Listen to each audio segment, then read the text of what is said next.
This is a tub and tile surround that another company did in December. And I know it looks good. There was a bubble right there where I sanded through. Of course, it flaked all back from there. I'll have the still image linked before this one. And this is basically an epoxy, and this is a bonding epoxy, which would go under the top coat. So, let me see if I can get a shot of that. Now this was nobody's fault. It's just the wall pulled away, but I'm gonna fix all that.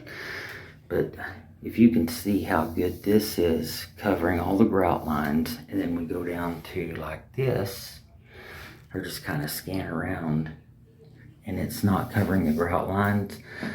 So that's allowing water and moisture to get in there. So I used a moisture scavenger to clean it, which will do just what you think. It just gets rid of all that moisture. Then I'm gonna redo this whole thing for them, and I'll do the outside wall also.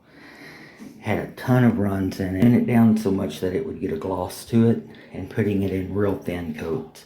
And you can see how thin that product is, where it peeled up there. So the good part about this is, since this is the same thing that I use as a bonding coat, I've already been over it with the buffer. Everything else is stuck real good, except for that bubble that was right there, and I sanded that out, and another one right there. Everything else is really good, and it does bond. So we're going to use this, and it's going to benefit the customer. Alright, and here we go. We're all finished up. I got that crack sealed up for her.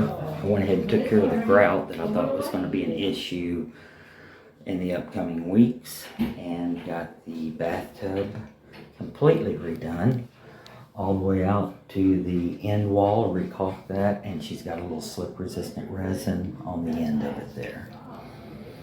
DallasBathtubRefinishing.com.